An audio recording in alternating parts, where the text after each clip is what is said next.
Black cisgender heterosexual identified men are killing Black trans women. Black ones. We are not talking about it in the church. Those street guys are already engineers. If they're mixing drugs and stuff together, they're chemical engineers. If you're just like, yeah, let's kill 50 cops just because, you know, that's only a fraction of the Black people that they killed.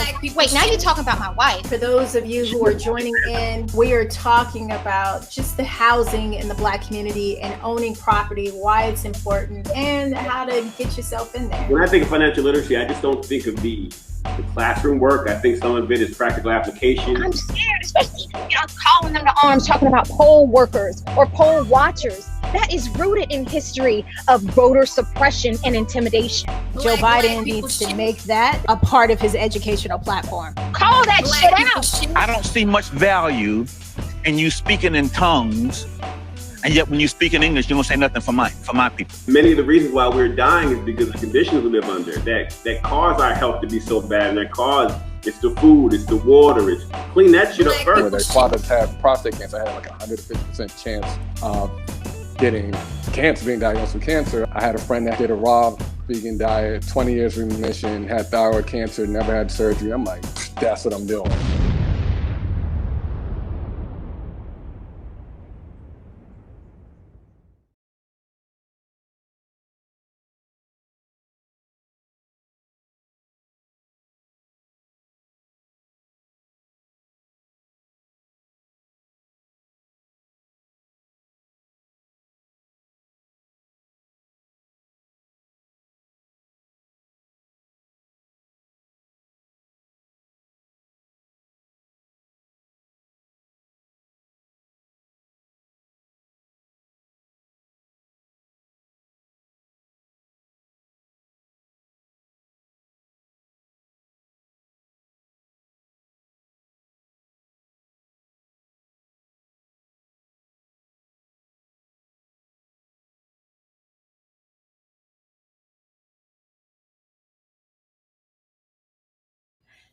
Dog nabbit, I gotta do my intro all over again.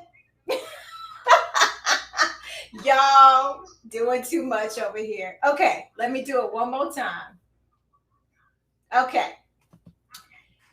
But I still hear echo, so make sure you turn the sound down from the from here on the live. All right. This week in Black People Shit, current events and hot topics. I'm your host, Christy Ferris.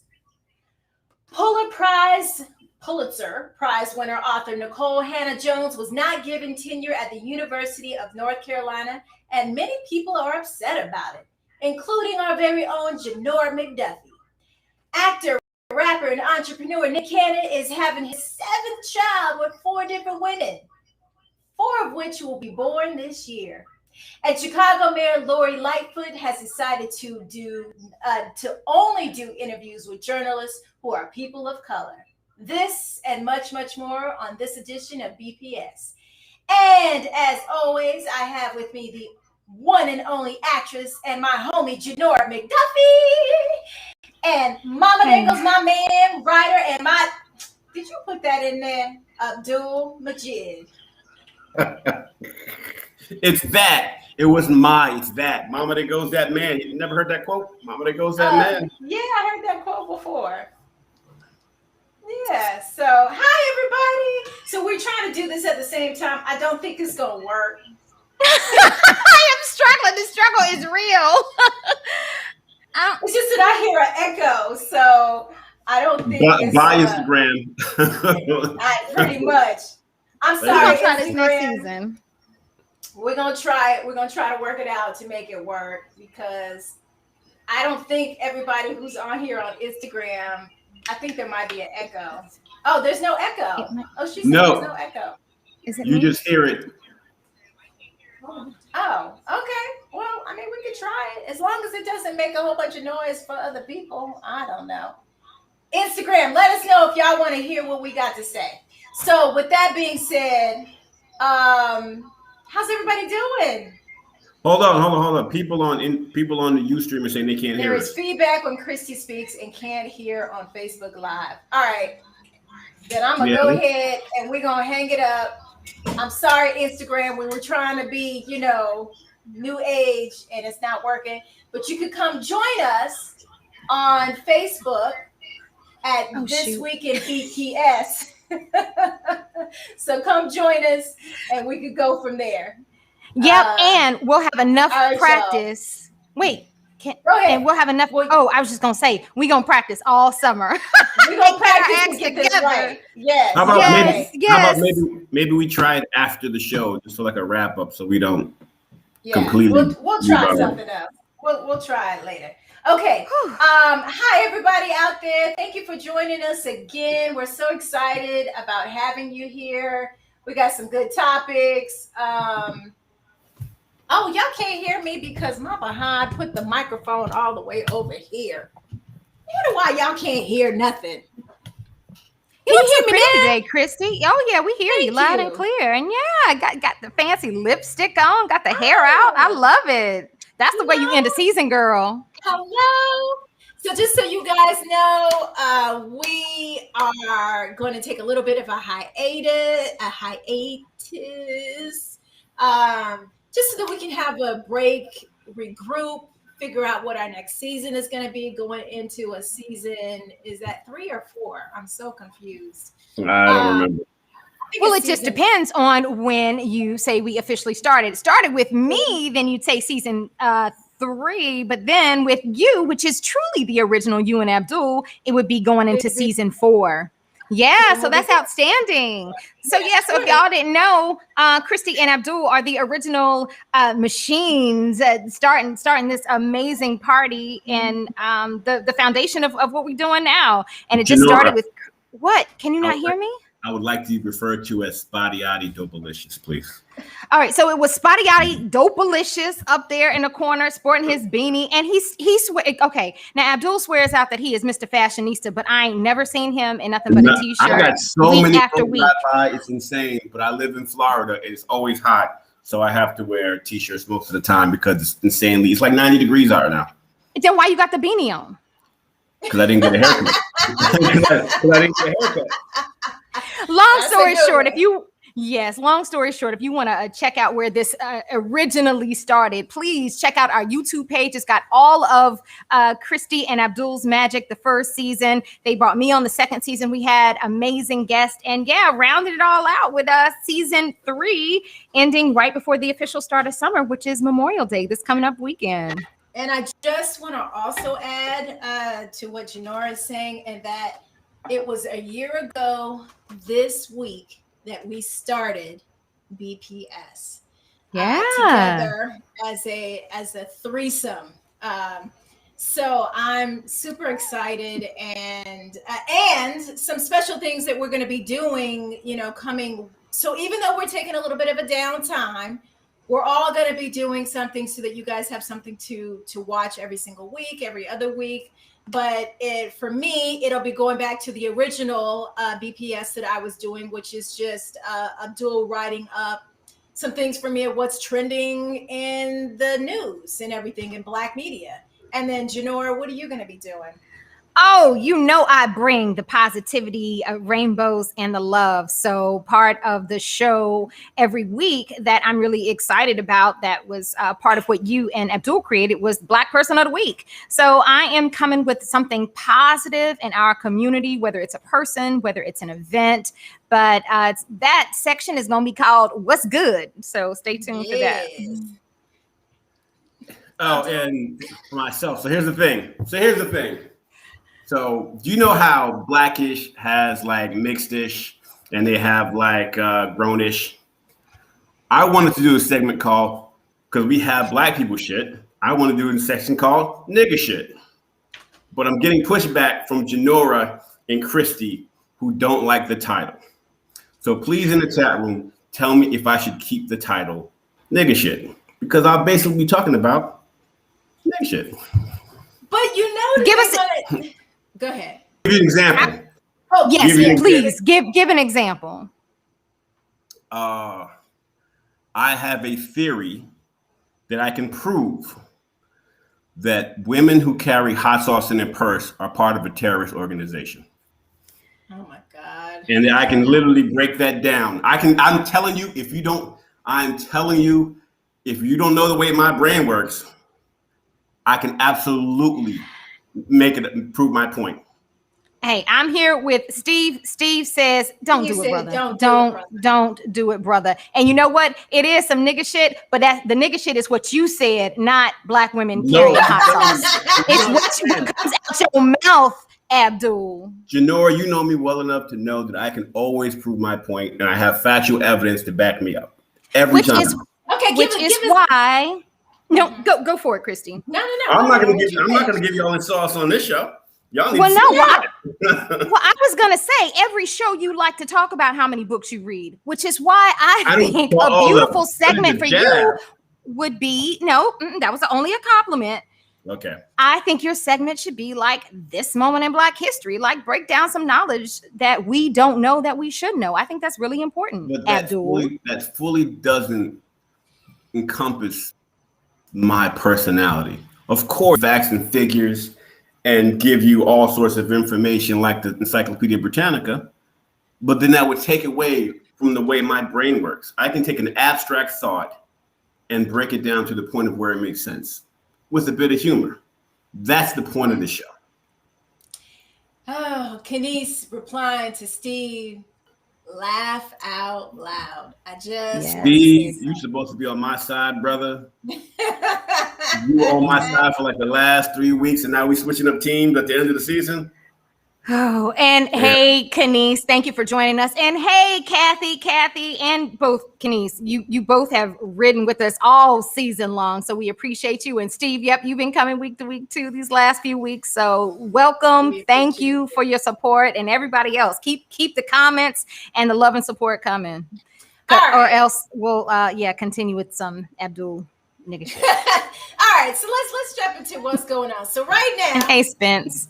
If you guys haven't heard, Nick Cannon is working on his 7th child. Actually, I think he's almost working on his 8th child, but he has 7 children with 4 different women, and 4 of them in 1 year, 2 of them being twins. So there is allegedly he is expecting another child this year. Rolling around with a model. Is it true? Alicia Scott, her people. Okay, well, he took a picture with her. Okay, well, so he's gonna have another baby. He's gonna have 8. So what's your thoughts on that? What y'all thinking about that out there?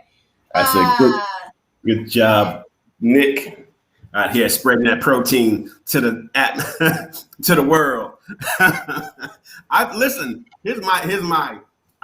read, like you said, I read a gang of books. So Genghis Khan, Kublai Khan, there's been people in history who've done similar things. The point of it is, for him, and what I've heard him say before on different formats about having children, he said if he can afford it, he can do as many as possible. And he'll have as many as possible. And with regard to the time he spends with them, I think he's been doing a decent enough job. If you seen him during Valentine's Day, you saw that he had no problem making it round. He had no problem making it round. He sure didn't. No, he had 3 Valentines in one day. Yeah. And took pictures with all of them. Oh, man. Yeah. I want to go back real quick. Do you want to read that for me? Yeah. Go for it. But this one is just for you. So if you want to take it, go for it. Laugh out loud. All due respect, brother. That's crazy. You got to be able to deliver it differently. Nigga, hush.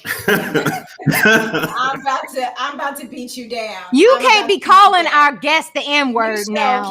No, do you know Michael? That. Especially if you don't know Michael. If you don't know Michael, take that back. Brother hush. Is that better? Brother hush. Yes, that is better. I'm gonna just start asking. Y'all remember Shaquille Sunflower from Martin? No. Never mind. Oh, good Lord. Anyway, all right. So keep going. Kathy says, I don't have my glasses on, so. So you telling me Patti LaBelle used to be part of a terrorist group? Does she use her voice to her? Damn it. Absolutely. That's why she changed the nose. People in terrorist organizations get plastic surgery done all the time. I can't. She got when she grew from a shiitake mushroom to like a cucumber. There might be only 2 coming out this over our little vacation, me and Janora. Yeah, probably. Right. It looks that way. It seems like I'm getting voted down right now. So. Tim said Nick Cannon, aka Adrian Peterson. Yeah, Adrian Peterson got a bunch. There's a lot of Cromartie from the Jets has like 8. There's a DMX, right? Didn't his 15 kids come out on stage? Yeah, 15. NBA has like 8 or 9. So you know. Go ahead, Janora. Abdul, since you like to drop that N word, why don't you read these? We talk behind the scenes, comments. Janora. Let's not act like I'm the only one. I'm just repeating. Now that Nick Cannon, now that Nick Cannon is on some nigga shit. Yes. That's okay. Cool. That's crazy. Oh, somebody said yo face, Janora. And then he wants to be like Israel in the Bible. It's his legacy. Yeah. He just wants multiple wives and women. And Kathy said, and that's Kimberly in the house. How you doing, girl? Hey, I would want to know if Kimberly's, is she taking that in like a negative way, or is she saying like, is that a good thing? What do y'all think? I think she in that one. I just think she's repeating the facts of what he's trying to do. What do you think about Nick Cannon's exploits? Him and the 7 kids, Janora. Him and the 7 kids. Are you thumbs up? Thumbs down? You're asking me. Yeah. Yes. Well, first, Kathy said it's not about money. It's about the 24/7 to raise a kid. Wrap it up, Nick. Yes, Kathy, I hear you. And Kimberly is saying that she's not saying that that's negative. She's just, what he's trying to do. I disagree with Kathy though, but you can go, Janora. Spencer says Cromartie has 14 kids. Who's Cromartie? He used to be the cornerback for the Jets, football player. Oh, snap. Okay. Well, I think with Nick Cannon, he's got that polyamorous twist. Didn't he talk about that in terms of like what he's doing, what his ideas are about family and people and having a big old commune and everybody's a sister wife and got all the kids together? I mean, I'm never one to tell anybody how to live their life. And just because X, Y, and Z is a certain pattern doesn't mean that you have to follow it. I just think people should be all positive with what they do, fully communicate to everyone what the plan is. And it seems like all those women have absolutely signed up for his multiple half siblings that he is having. I do think that the only asterisk to that is just the example that is set with his actions. And so I think that somehow gives the green light to it's okay to have all these baby mamas. And I think that for someone like Nick Cannon, who has this purposeful, deliberate, polyamorous desire for his life and have found people to sign up for that, that's one thing. But I don't think that everybody who sees that knows the game plan or the understanding. I think they see it and think, oh yeah, that's kind of cool. Yeah, I want to spread What'd you say, Abdul? Spread my protein? Whatever. I think there's enough protein spread, and I think people need to take care of their babies and not use Nick Cannon as the example. Mama's cooking. What'd you say? Nothing. I think that, so if you're taking relationship advice from any celebrity, whether it be Nick Cannon or Jennifer Lopez or whomever that we see out in the media having multiple relationships, then you're a moron. Then you shouldn't be having children, period. But, and I saw Kathy Bryant, she said that it's about 24/7 to raise the kids. If you know, we all know some really rich people. I know a lot of really rich people, and I grew up with some who are really, really rich.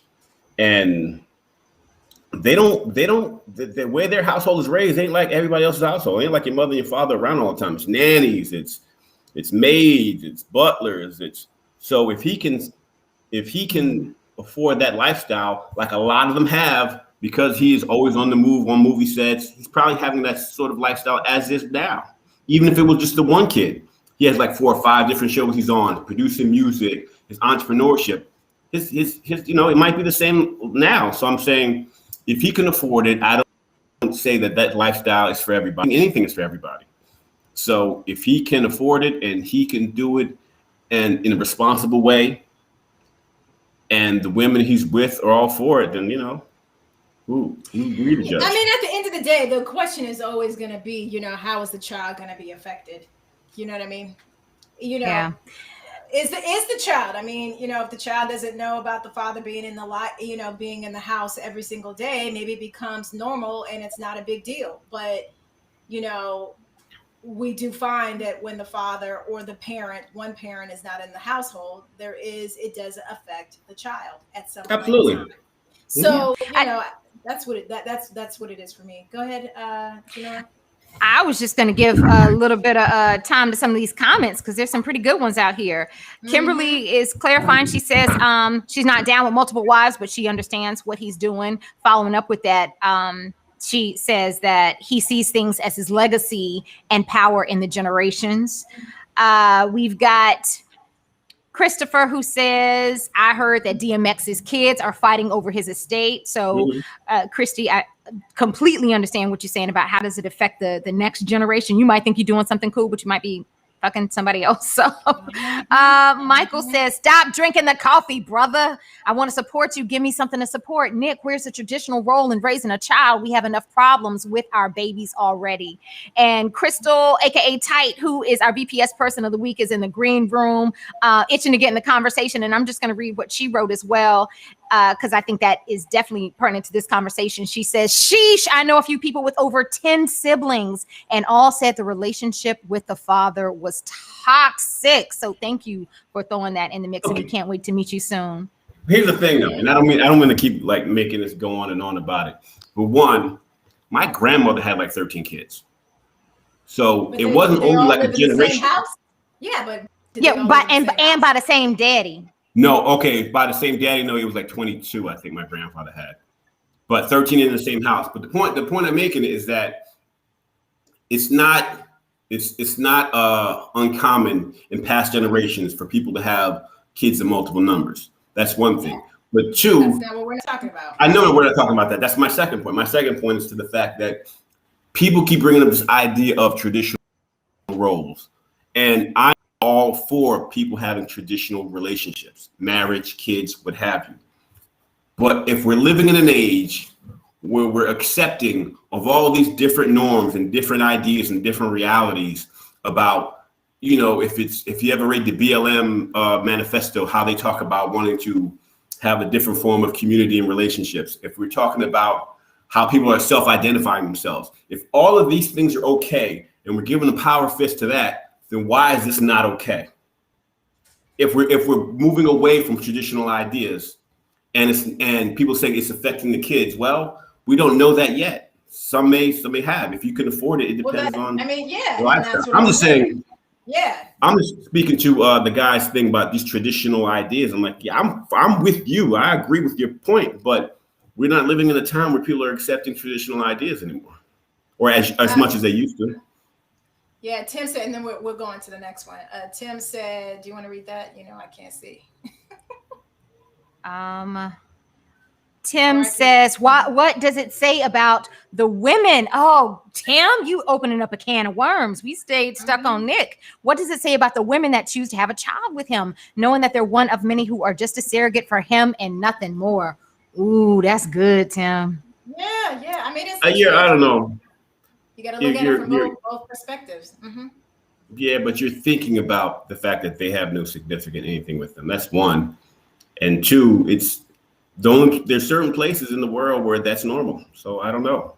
Were we saying that with all these women? The ones in Utah, the ones in Saudi Arabia, the ones in Zimbabwe, the ones in Tanzania, the ones in, there's places all over the world that have these sorts of relationships. So are we judging all of these women, or we're just judging Nick's women? Well, wait, Tim didn't add a judgment. He's just saying, what does it say? It was as a topic of conversation. Don't be putting words in Tim's mouth. No, I'm just saying, if we question what does it say about these women, I'm saying, are we just pointing that to his women, or are we saying it's these women around the world, India, in Asia, in Africa, and like it's all. This is not something that's just him, Nick. This is these polyamorous relationships have long existed before. Well, I think a good question in that is the polyamorous relationship. Am I entering in it by choice, or I'm entering in it because that is my only choice? There is no choice, and that's just what their tradition is. I think there's definitely a difference with that. But here's the thing that we're also dropping is this a polyamorous relationship, or is this just somebody who is sleeping around and next thing you know, the other women found out later or whatever the case may be? You know what I'm saying? Like, is it? Once you have a child with somebody, you're in a relationship for the long haul. I get it, but I'm saying like when I think of polyamorous, right? That's the word, right? When I think of that, I'm thinking everybody is all a part of it. Because I know I think Jada's Willow is in that situation, right? But it's the three of them all know each other. They agree to it. It's all good. I'm wondering, are these women? I mean, they know now, but in the beginning, did they know? Did they think like, are they all friends? Are they all hanging out? Did they all have a baby shower together? Like, is it that type of relationship? I think when you add hundreds of millions of dollars to the mix, the idea of sister wives, like in Utah, where everybody's helping out around the house, it doesn't work the same. And maybe they do all know each other because he spent time with all of them or know about each other or decided to spend time because no one had an issue during Valentine's Day. Well, but did he know? I mean, did they know? I mean, they all saw it on Instagram later, but did they know that, hey, I'm about to leave you because I got to go see my other chick over here? I don't know, but now we're getting into the weeds of his relationships, and I don't even know. Yes. Again, and I ain't trying to judge him. You know, Nick is a good dude, and I've known him a long time. Long time, over 20 years. And so how long, Christy? How long, Christy? Just kidding. Not just messing. Not like that. But I just knew him. You know, we all met when I had just started, but he was great. He was just such a great person back in the day. I haven't seen him in years, but still, he's a good dude. Yeah. All right, let me move on to. Wait, let me just recognize these last two comments because these are pretty good too. Christopher says, which is another good point. Does he care if those women make babies with other men, or is he detached from them on a romantic level? So that would be interesting to explore. And then Kathy, wrapping up this topic, says some of them are attracted to the money. Yep. And believe he will financially be able to support the children. But we have many in our community that don't have the ability to support one child, let alone 7 to 10. Yes, Eddie Murphy has 10 children. Yep. I hear you, Kathy. And maybe that whole thing that what's her name, Mariah Carey said, you know, she had went on it was like when they were married, she was like, yeah, I believe he's probably cheating or sleeping around. And I remember him looking at her like, wow, why would you say that? Or something on national TV, but maybe there's some truth to it. Now that we can see. Yeah. Or maybe he just decided this is what I'm gonna do. If that's what people gonna call me out on, that's what I'm gonna do. I did hear him say that it didn't work. When his first marriage didn't work. I heard him say this on another podcast. He said when his first marriage didn't work out, because he said he was faithful, never cheated. And when the first didn't work out, he decided that his philosophy on marriage and relationships would be different after that. So maybe this is part of that. Look, whatever floats your boat, because you never know who you're going to be or what you're going to do until you're in that situation. So with all that being said, let's move on to Nicole Hannah-Jones. And Nicole Hannah-Jones she actually was trying to get tenure at University of North Carolina, Chapel Hill. And they basically rejected her, even though she also won a Pulitzer Prize. And I guess as Janora was talking about a little bit earlier when we were offline, she was saying that most of the people who end up winning this award usually automatically get tenure. So what are your thoughts about that, Janora? Because I know that's your home state. Yes, it is not only my home state, my alma mater. I so much of who I am in my heart is in the state of North Carolina, and I'm a Tar Heel through and through. I bleed Carolina blue.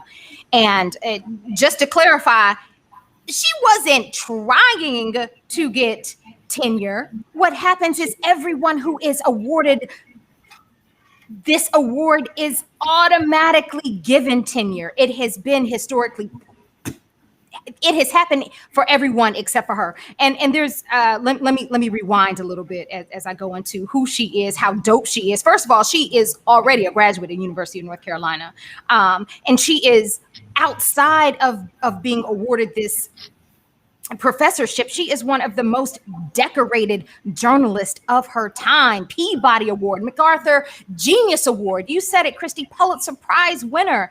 So with the King Hussman Award is what she was granted. And I apologize if I'm getting that particular award wrong, but so many of them.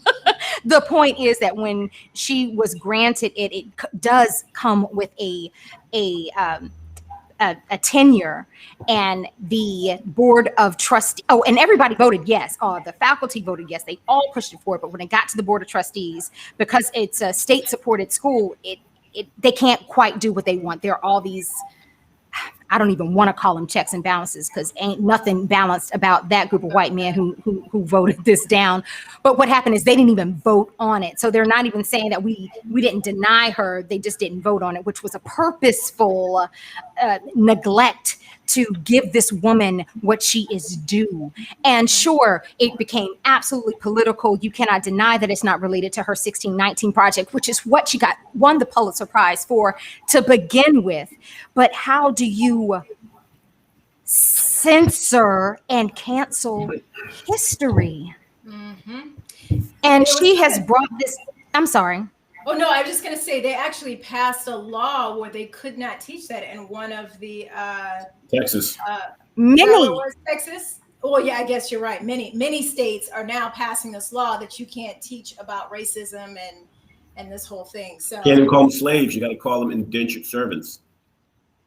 You can't say the word slaves. You got to say indentured servants. Okay. Oh, well, I'm it's a lot of fine line between you can't say oppression, and you can't make anybody feel bad. It's just all this ridiculousness. And I feel they actually refer to them as workers. Workers. Yeah, they refer to them as workers in certain history books. I forgot which one it was. What's the one that's out of New York? Anyway, I can't remember it, but they have to refer to them as workers. Yeah. Well, either way, this woman's work and heart and soul that has been recognized around the world to open up our minds to reteach what has been incorrectly taught to us was shut down. And so people have rallied around her. People have rallied around fighting not just for her, but for free. I mean, right. This whole political part is coming from the right, and they're all about free speech, and you're trying to shut that down. Right. I don't get it. And I laugh because I don't know what else to do, because I'm so angry. It is such an egregious act of disrespect and racism and censorship of something that should be taught. And even if you don't agree with everything, let's talk about it. And the college university level is the place for thoughts and debate and conversation on how to figure it all out. So at this point, I'm not sure what is going on. I think they are resubmitting her name to be to the board of directors for board of trustees, for tenure, to get tenure. So we'll see if they actually vote on it or not. And so I just want to be proud of where I come from in terms of their politics and what they stand for. But it's hard. The struggle is real, because this is some bullshit. It is real. Go ahead, Abdul. So I think part of the thing that people are not people, but part of the situation is the political part of it. So there was an article written by a columnist for the James G. Martin Center for Academic Renewal, and he wrote a scathing article about why she shouldn't get tenure, that this was only a celebrity hire, that matter of fact, the conservatives are actually working on getting rid of certain trustees who they feel don't fit the ideals of the UNC. So they're trying to get them out there so they can be more conservative. So this is all a political move. They did it earlier this year to Harvard, of all places, did it to Cornel West, where they wouldn't allow him tenure, and he had to go. and leave to the some seminary school, Union Seminary Theology School, something like that. So it's And maybe academic oppression is a big thing, and people don't understand, or people aren't watching that your books are, all the books that we get are part of corporations, different to put what becomes historical events and what doesn't become historical events. So this is part of a bigger picture. You need to, you need to watch out, because I'm not opposed to homeschooling at this point, and I don't even have any kids. And here's the thing too that I want to make sure that we bring up. When I was in school at Emerson, we had a Black professor who was supposed to, get tenure, and they didn't give it to him. But he had to sue the school, and of course, then they gave it to him. But this is something that's been going on, for a long time. I mean, that was, a long time ago that I graduated, back in the 90s. So this is something that continues to keep going on and on. And I'm hoping that people will start to see all the injustice and the oppression that we have on us. And I'm gonna keep using that word. But with that being said, I want to jump into, since we are going to take a little bit of a hiatus, we're going to take like a month and a half off. I want to talk about, and all of you guys that are out there, if you have a certain subject or an episode that you guys like, please put it in the chat so we can talk about it. But I wanted to ask you, Janora, what was your favorite episode or your favorite, clip or something? Okay, well, first of my favorite things are the people that show up. So I just am going to quickly recognize and read the folks that talked about this last subject. And I apologize for going backwards. Just no worries. Topic is near and dear to my heart because it's where I went to school and it's where I'm from and where I want to be proud of. So let's see. Kathy says, sounds similar to our present GOP, shaking my head. Yes, Christopher chimes in and says, I'm glad I teach college in California. All right, good for you, Christopher, because I would not be able to stomach getting censored for teaching historical facts. You got that right. Yep.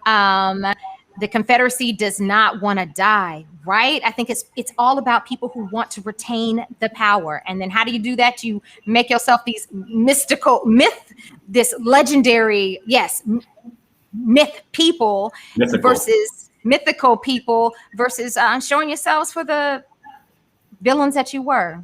And just one quick point, and Christy, I'm so sorry. I know you want to move on, but very quickly, I think that's part of the frustration with this whole debate is because people don't understand exactly what racial discourse is, or what word am I trying to think of that there is the tag word that they use. I don't know. The whole point I'm trying to make is ain't nobody saying you take this class, white people, you should be so ashamed of yourself. And they are putting it out there that that's what it is. And it's not. It's just, let's just talk about what really happened. It's the truth. This is the truth. And how are we all responsible collectively to move forward in a positive way? Ain't nobody trying to make you feel bad. And I think that's what they're trying to twist in the media to say, this is what we shouldn't, this is why we shouldn't talk about it, why we shouldn't teach it. Okay, sorry. Chat in the green room says America loves to try to bury their atrocities. So that's part of what you're saying. Yes. And Tori, what's up, Tori? Who also went to University of North Carolina. Kimberly in this conversation went to University of North Carolina. She said that they are resubmitting. And finally, Kathy's reminding us that Harvard is a private institution. However, UNC is public. And that's why it's really tough to be able to do some things as a private institution that you can't do as public because you got these other people who are politically elected with another agenda in mind. I love Hot Topics. Y'all be having me laughing hard over there. Thank you. Laughing all the way in the Bahamas. So, long story, the people are my favorite. And in terms of guests this season, I would like to shout out Mary Sanders. She was our social worker with her own practice as the Empath Center. And she was on our episode called Why You Trippin'? The Power of Psychedelic Healing. So Martika, I think she's got a clip of Mary dropping some knowledge about psychedelics and brown folks. is the circuitry in our brain then becomes activated that wouldn't otherwise be activated. So how beautiful is it that that chatter that sometimes just gets stuck comes down, and then we have a moment or a period of time where other messages can show up. And so with mushrooms and a lot of the psychedelics, it also promotes neuron growth. So meaning that we have the building blocks to grow neurons. And so not only can we grow neurons, but we can now create new pathways of thinking and being in the world. And I think that's really beautiful because we as Black folks have so much messaging around the way we look, the way we talk, the way we are in this world. And we have the opportunity to remap and change that messaging slowly and over time. Yes. And so the reason that was my favorite was because I feel like one of the favorite things about the show is we talk about things that aren't normally talked about. I mean, outside of hot topics and what's trending, I think we sometimes have some guests that just bring the conversation and topics of something different. And psychedelics is one of them. And I feel like we all need to be challenged to think for ourselves, to find out for ourselves instead of just going for, wait, psychedelics, wrong, bad, just say no, run the other way. Let's explore it. And I feel like her conversation, especially about finding things to quiet that voice and finding ways to how did she say it? Re-pattern our neural pathways. Like that's power. That's really getting out of a box and thinking more than just the 0.5% that we use our brain for. I am not saying everybody go out and do ayahuasca, but what I'm saying is let's continue to have conversations about different stuff. Let's continue to challenge thought.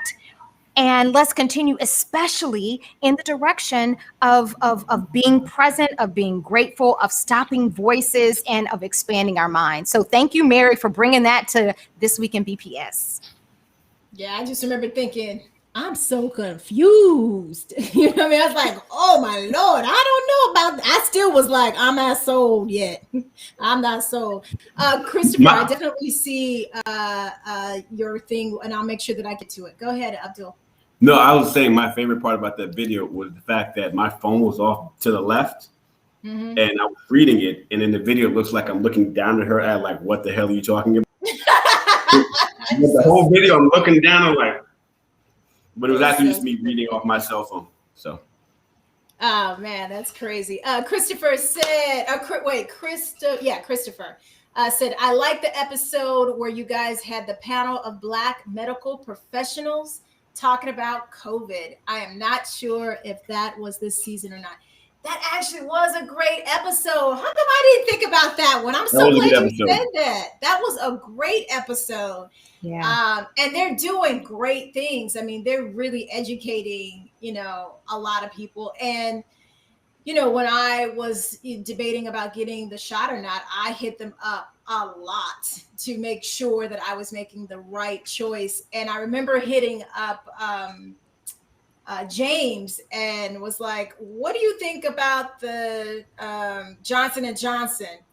And he was like, yeah, no, it's good. It's safe and blah, blah, blah. And, and literally that next day, everything went haywire with it. And he sent me a text immediately, was like, do not get this, you know what I mean? They just shut it down, blah, blah, blah, blah, blah. And so I just love their wealth of information. That was a great episode. Yeah, because of that episode, I refer to myself as being trans vaccinated because I identify as being vaccinated, even though I never took the shot. What? Never mind. Janora got it. That's why she has that look on her face. Okay. No, I did not watch the episode where, so y'all saw how Twitter went crazy over Whoopi Goldberg cutting off that lady. Megan, she would cut off Megan. They were talking about the Israel. She does that all the time. Yeah, but they were talking about the Israel-Palestine conflict, and Meghan McCain started going off, and he had to go to commercial break. And then they started going back and forth when you thought that they were going to commercial because they went to like whatever the commercial was, and you heard a little bit of their back and forth from behind the scenes or whatever it was. Oh, snap. Oh, I definitely got to go back and watch that. And let me just bring this up real quick, just because I want to make sure you get it. You're going to have to read it because I clicked on it. Critical race theory. Yes, that was on the tip of my tongue. Thank you, Christopher. I remember when I was doing my undergraduate studies and taking a critical race theory class, my Black instructor asked the class if we were for or against affirmative action. When I said that I was pro affirmative action, he made me argue against it. And see, that was it. And the people who were against it had to come with arguments for it. The whole purpose of the class was critical thinking. Yes. How do we critically think about these things that are ingrained in every part of our lives? Everything from our education system to our banks to our healthcare, everything. How do we talk about it? How do we put words to it? And how do we interact with people that think differently from us, which is okay. Thank you, Christopher. And I always try to look at both sides of perspectives of everything, just because I think that's how you have compassion for people, when you look at both sides of everything. So my favorite moment was when we had that discussion about reparations. And I was like, come on, Janora, we're not going through this again. And the reason why I loved it was because normally on this show, I usually let you guys banter back and forth. You know what I mean? It's usually, and I try to be this middle person. But I was like, no, I want my money. Let's roll that one and see what let's see what that one was. I'm rich, bitch! Oh, okay. Well, let's just say this family is just like, let's smoke this 75 million, y'all. You want a yacht? You want a yacht? Let's just party till it's 1999 or whatever. Good. I think there is a wait. Did you say good? Heck yeah. At the end of the Enjoy day, life like everybody else. Don't tell me what to do with my money. Hey, can I finish my sentence? I'm Go trying ahead, to Janora. tell you I'm talking here. that $75 million.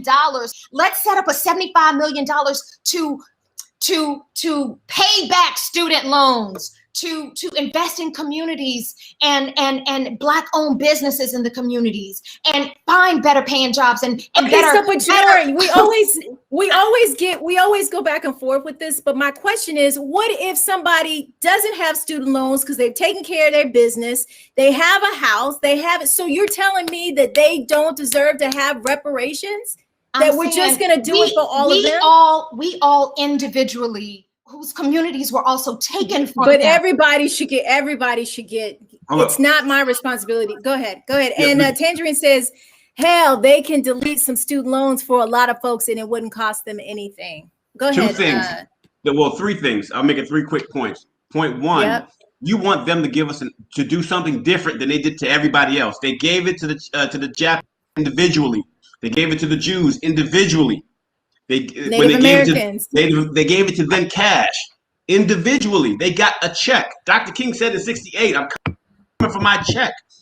I'm with Dr. King. The second part is, why is it always the idea that Black people are going to screw over their money when, if you look at the Pew Institute or any other report, Black people save more money per capita than any other race of people? Yeah, that was one of my favorite episodes because I was speaking up, dang nabbit. I tend to usually try to be the, cool and but I was like, I have an opinion today. So that was one of my favorite ones. That's it. That's all I got to say about it. So my favorite moments are anytime I argue with the McDuffies, Janora or her brothers, or her father.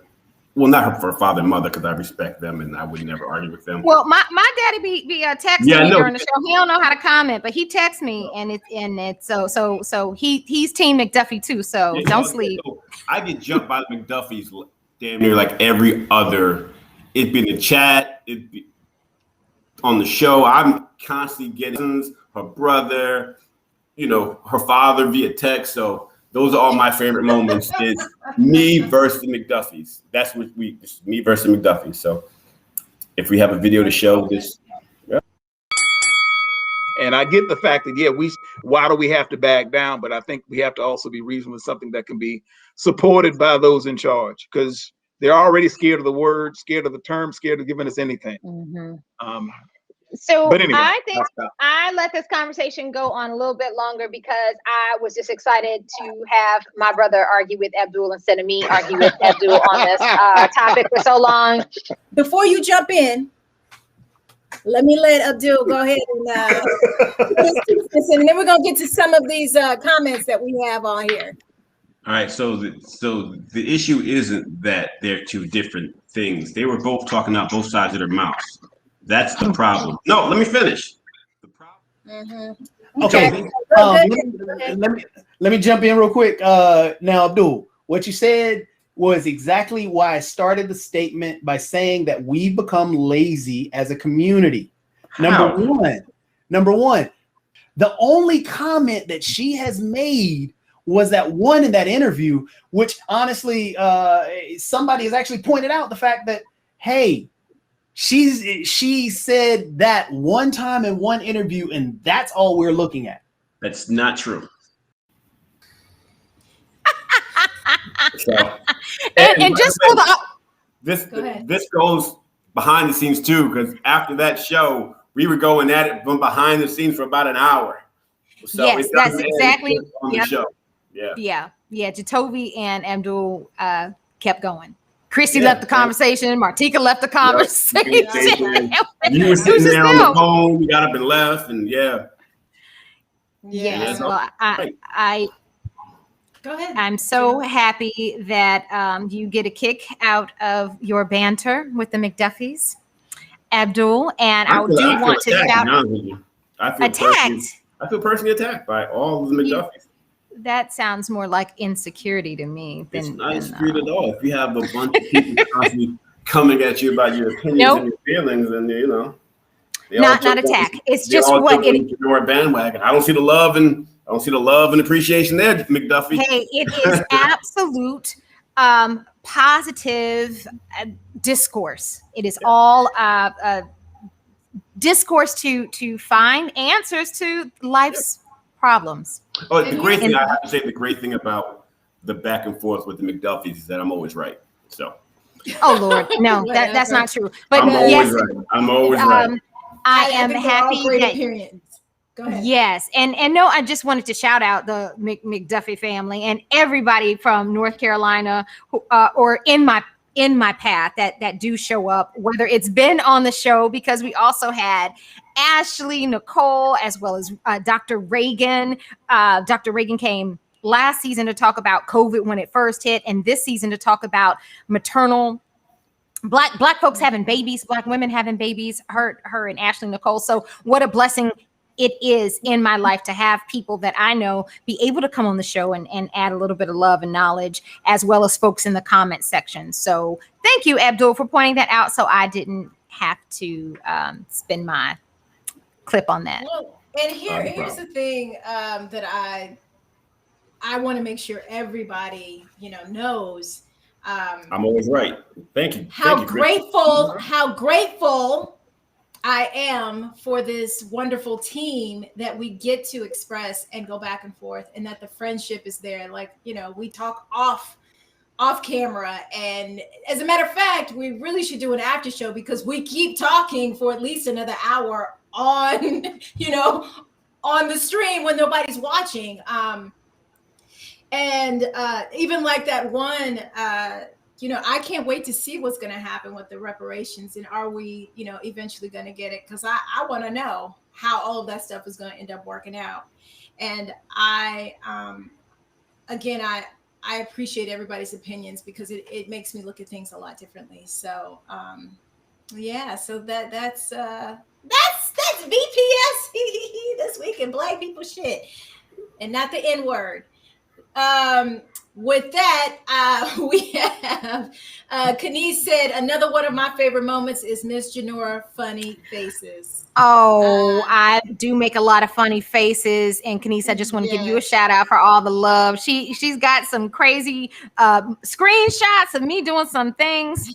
with my face that I don't realize I'm doing, but she catches it every week. So thank you for your love, girl. Yes. So with that being said, we have a special guest that's going to come on. Oh, Kathy said, good, healthy debate. And y'all still love each other after all these years. And Tim says, I love the show and love supporting you guys. Enjoy your break. And Janora, Christy, and I need to stop by. Oh, yeah. And Janora, Christy, and I need to stop by so I can smoke a cigar with you, honey. With your honey. You completely left me out of that whole topic, didn't you? Good job. Because you ain't here. Out of everything. You ain't here. Yes. I see the word Sonora. I don't see an A, a capital A, nowhere in that text. You are not anytime present. Yes. So we need to bring on our guest. Yes. So our BPS person of the week is a Grammy Award nominated songwriter who has collaborated with and told the stories of superstars, including Justin Timberlake, Kanye West, Sean Diddy Combs, Brandy, Estelle, Ledisi, Raheem, T Dolla $ign, and too many more to count. But now, Crystal Oliver, aka Tight Writer, has finally decided to use her talents for herself on her debut project. After numerous hits and hundreds of cuts penned from behind the scenes, she's stepping into the spotlight on her first full-length record, The Dreamin' album. The Word is Tight. The World is Tight. I cannot read. Please welcome Crystal Tight Writer Oliver. Hey, you're gonna have to say I'm having a good time today, y'all. This conversation, yes. I know you were back in the back. I would see you go. You're like, oh yes.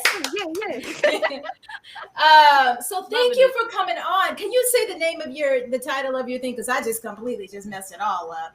So my new project is coming out. It's called The Dreamin' Album. And it's basically a coming of age story.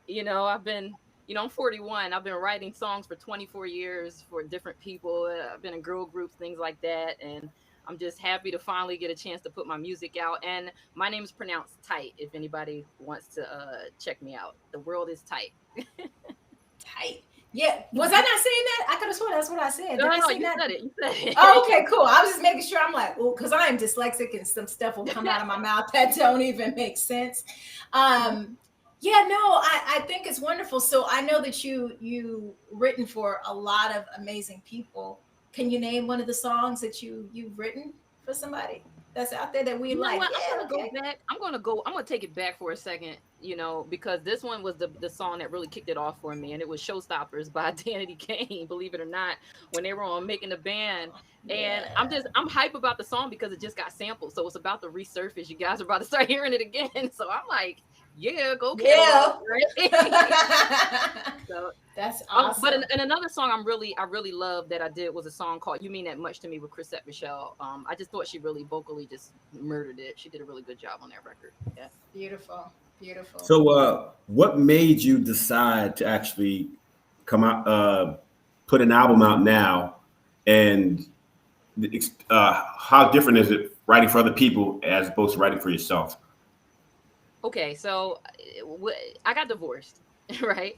I got divorced maybe, I think it was 4 or 5 years ago. And when that happened, I actually finally had a chance to kind of sit back and say, where are all the areas that I've been sacrificing? Where are all the areas that I haven't put myself forward? And it wasn't because of the divorce. I would find almost anything to keep myself from facing myself. I had to realize, and after the divorce, I had to face myself and I had to face my fears.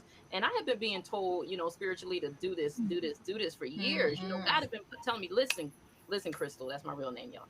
Listen, Crystal, I gave you this gift and it's certain stories that only you can tell, and I finally just had a wake up call after the divorce to say, what do I want to do? And if the fears are not here, if you remove all the fears, what do I want to do? Well, I do want to be an artist, but I hate performing in front of people. I hate this. I had to get rid of all of that. I had to just let it all go. And I decided I'm going to go on a journey. I'm going to allow myself to go on a journey and see where it takes me. And, you know, this is where I am right now, and I'm excited. What was the second part? What was the second half of that, Abdul? What was the second half of that question?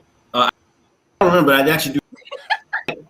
Is this like your lemonade? Are you exposing the relationship, or is this just things about songs that you want to write? No, I'm glad you asked that question. So this is actually the third version of an album. This one, you know, when I first started doing the project, it was talking about, it was kind of like Mary J. heartbreak type stuff, you know. And I was like, you know, I don't want to be on that frequency. I don't want myself to be having to perform these records years from now and to be on this negative frequency all the time. So I was like, you know what? Scratch that. Start again. So I started working on some more music, and then the pandemic hit. And it was like, you know what? Scratch that. I need to talk about something else. So as time just kept going, the project just kept changing. And it came to this project called the Dreaming Album, which really just is really more so just exposing myself. That's all it is, exposing who I am. Like I have the first song is called Dreaming, and it talks about how I would sit in my room and just wonder about what would it be like if I actually did follow my dreams, you know. And then there's like a song called Kitty Kitty. I'm just kind of coming into my femininity. I've been like a tomboy for a long time, you know, and so it's just kind of like me getting into that place. I have a song called Water Me, and it's talking about, you know, when I'm in a relationship with someone, you have to water me as well. I can't be the only one pouring into you. If you want to see me blossom and bloom, then you have to water me. So it's basically a message to everyone else about who I am. You know, it's not in any, it's no negativity really on this. I'm not gonna call it negativity. It's realness, because I have a song on there. I have a few songs, you know, with Love Is, you know, talking about have we forgotten what love is in the world. I have a song called No American Pie, talking about how I want us, my people, to get this money, honey, you know. And I have another song on there called No Way Out, just talking about some like, listen, it's time for us to all do some soul searching and realize where we're going, because if not, you know, who knows what the end product will be. So it's just a lot. It's kind of like a whole little melting pot of who Crystal is. I'm a lot of different things, and I'm just happy I finally got a chance to bring it to the light. Yeah. So you don't have any Cry Me a Rivers in there? I don't have that yet in there. That's not where we are right now. I'm in the exploratory stage. So what do you think the biggest difference is between being behind the scenes and now coming out to be the one to perform your songs? You know, when I was behind the scenes, it was almost like my mask was everyone else's face, whoever it was that was performing at that time. And I never really fully got to actualize myself, I feel. And now coming out and doing my own project, you know, it's freeing. You know, it's scary. It's educational, you know, and it's a delight all at the same time. It's been the best thing I could have ever done for myself, to chase that dream that was given to me back when I was 7 years old. You know, like Chris, I knew I had a talent. I knew I had gifts, and it wasn't just songwriting, but I never wanted to use my voice. I always felt like, I'm in Philly, y'all. So, you know, we got those big voices. You know, we got Patti LaBelle, Jasmine Sullivan, this, that, the third.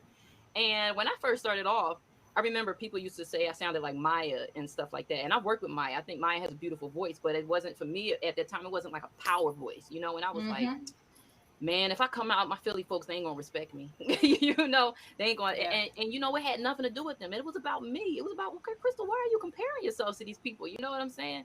And as time went on, you know, I've really discovered myself. So being in the light right now is just kind of like, it's scary, but I'm loving it, because I'm forced to walk into new challenges. You know, I love a good challenge. You know, I love facing my fears. If anybody asks me why, I love facing my fears. You know, like I got over spiders last year, right?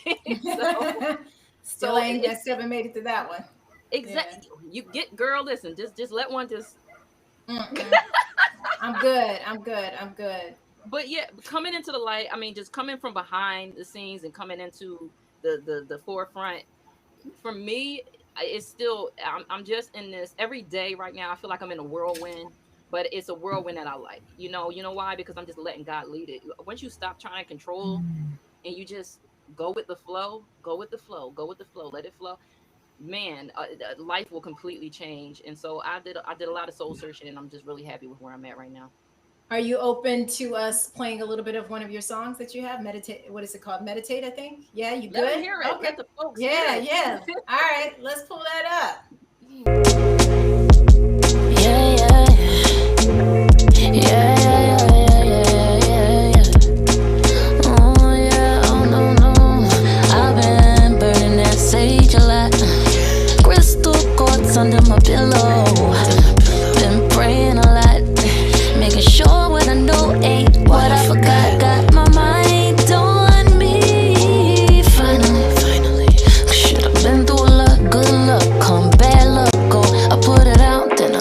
go. And I meditate on it, try to wait on it, light a flame for it. Then I let that shit go. Meditate on it, try to wait on it, light a flame for it. Then I let that go.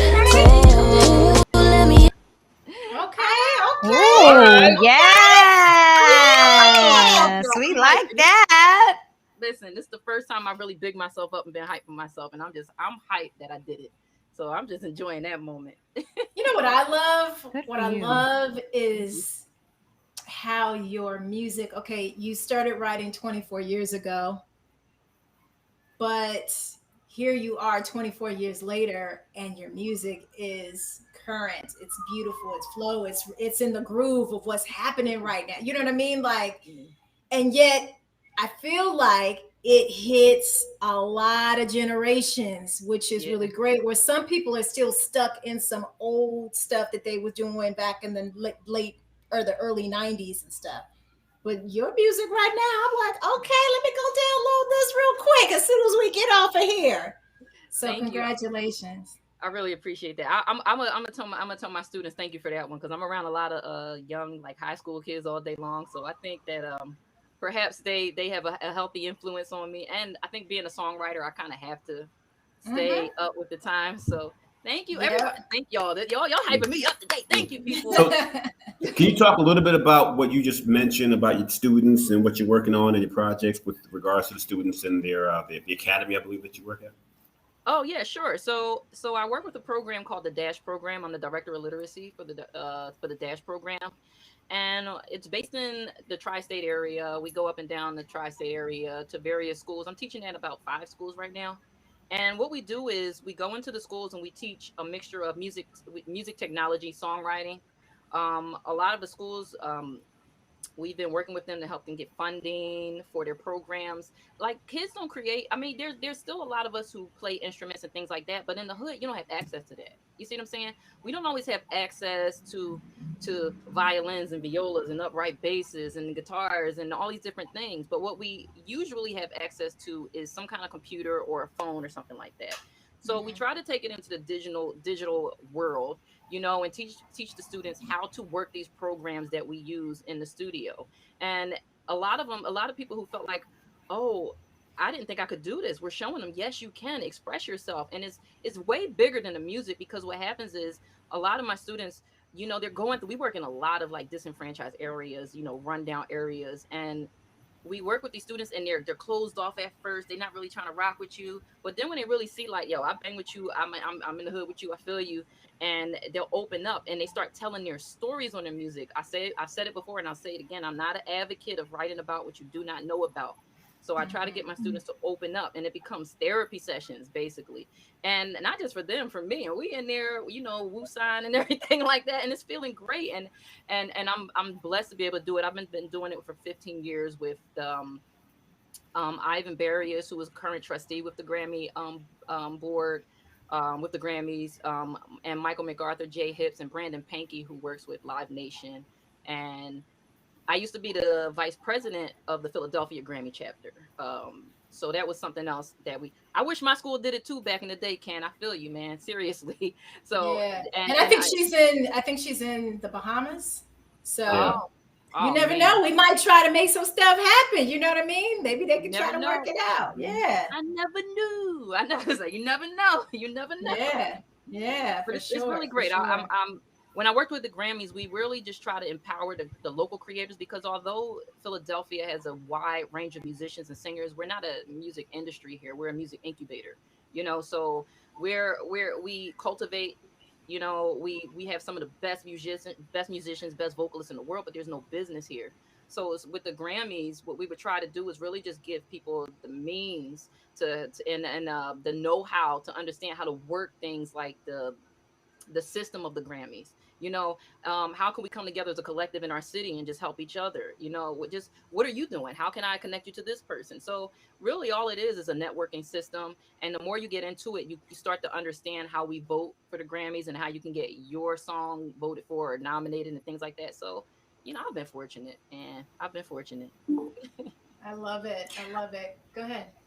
So I'm so curious. You had an amazing career as a songwriter, and we cannot wait to see your star continue to rise now that you are in front of the camera, or in our speakers, your voice. But how does a songwriter go about getting people to sing their songs? What is that process?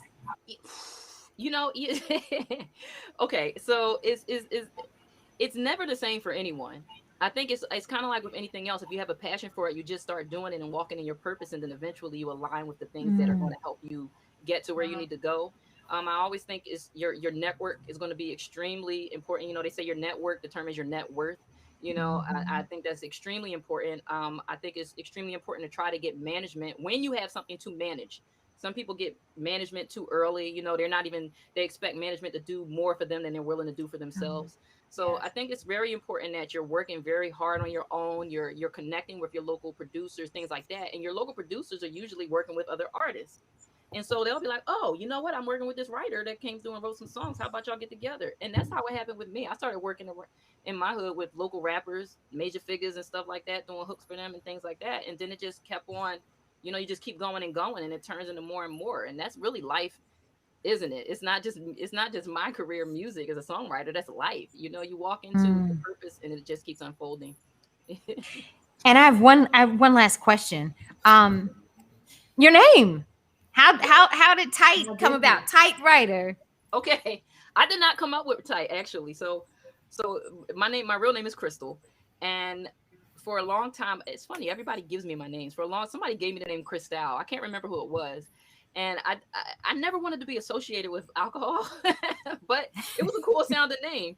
But one day I went to the studio working with, it was the Matrix. Their name was the Matrix, and it was Scott and Dame. And Dame said, wow, you know, Crystal, you're a tight writer. And he was like, that would be a dope name. I was like, you know what? I'm taking it. I'm stealing it. I had to get rid of Cristal anyway. So I became Tight Writer. That might have been like 2004. 2004, something like that. And now recently as an artist, I just wanted to drop the writer, so I wasn't associated so much with that. I just wanted people to see me more as an artist and not as somebody who writes songs for people. So that's why I dropped the writer off. I actually got the name Man Pretty for the same reason. Someone looked at me and said, damn, you're man pretty. And it just stuck. So, but Get him out anyway. of here. Get him out of here, please.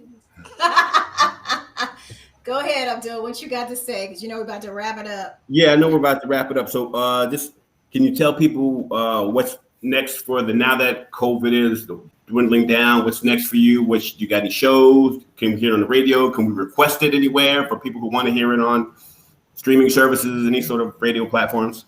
So right now it should be on just about every single streaming platform there is out there. I paid for the extra little bundle to make sure y'all could get that, people. Okay, yes. I care.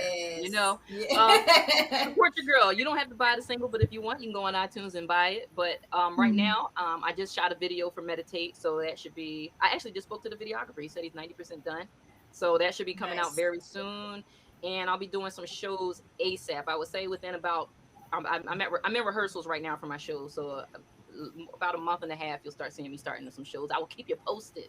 You nervous for your shows? I'm always, of course. I think before anybody goes out and has to be in a public eye, you know, maybe not everybody, but me, yes. I'm a bundle of nerves right up until that minute. Then I get on stage and it's just like, okay, I got to do this, you know. Right.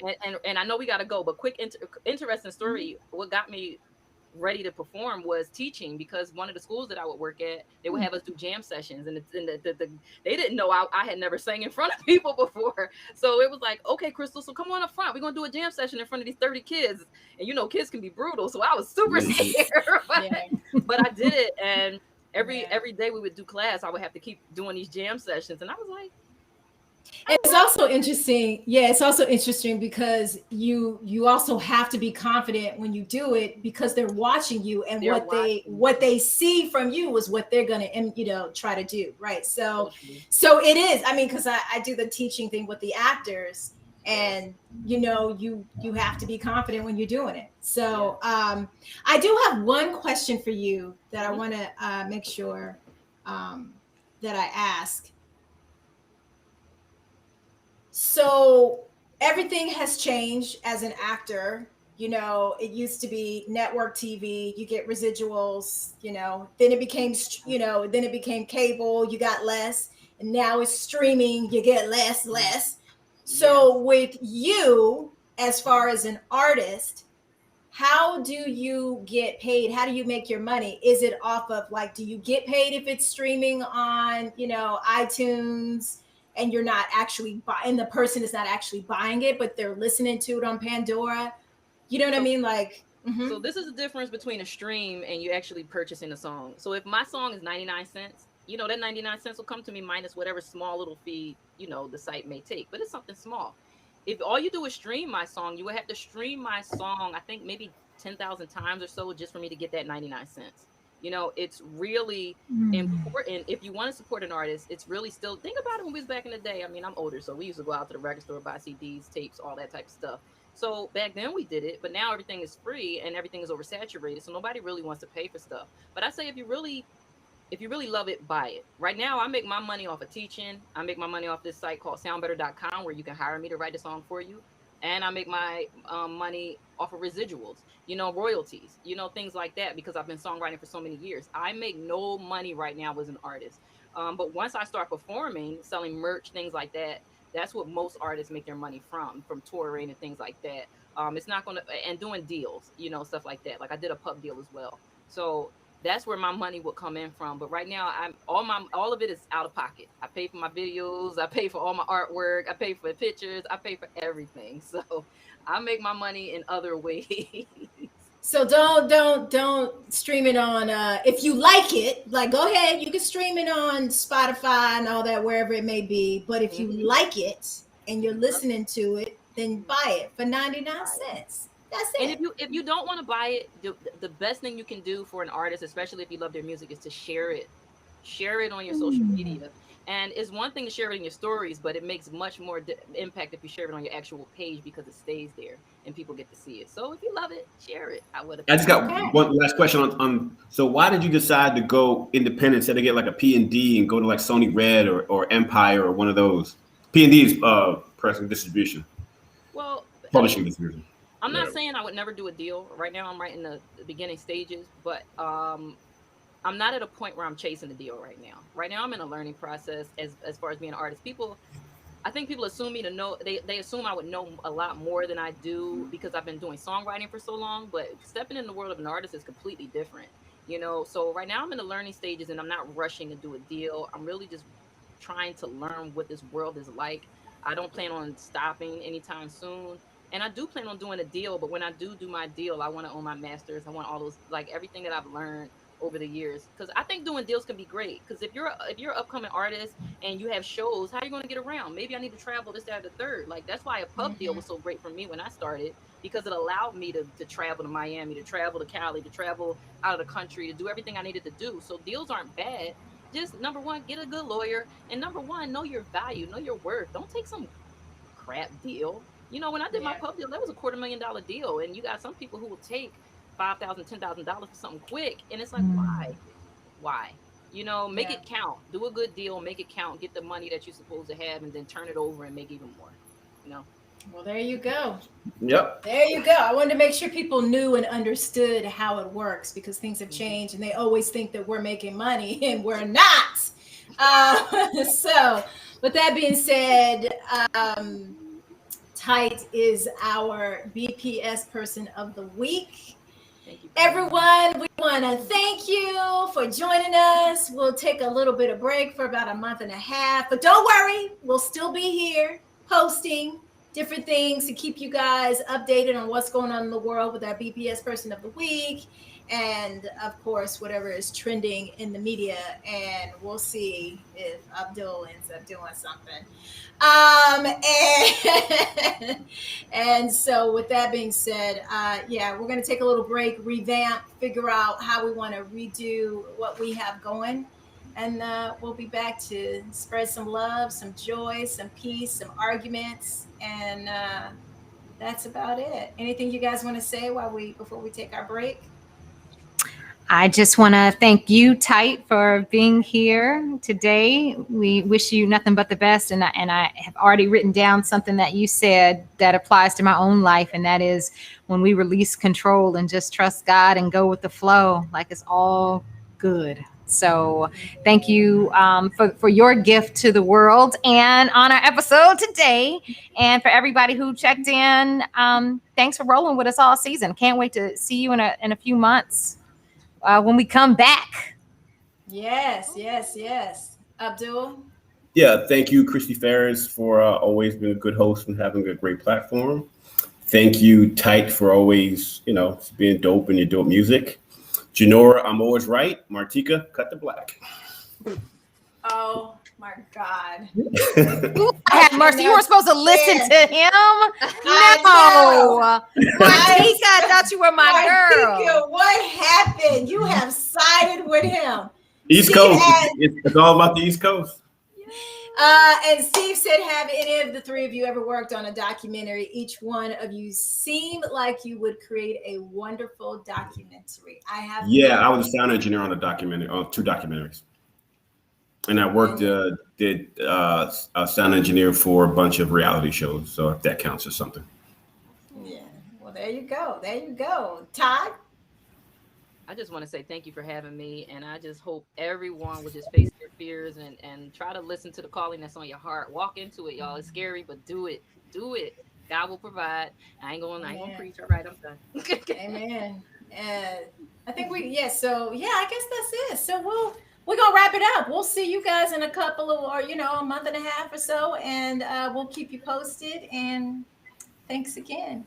Goodbye, everybody. Bye, everybody. Thanks for a great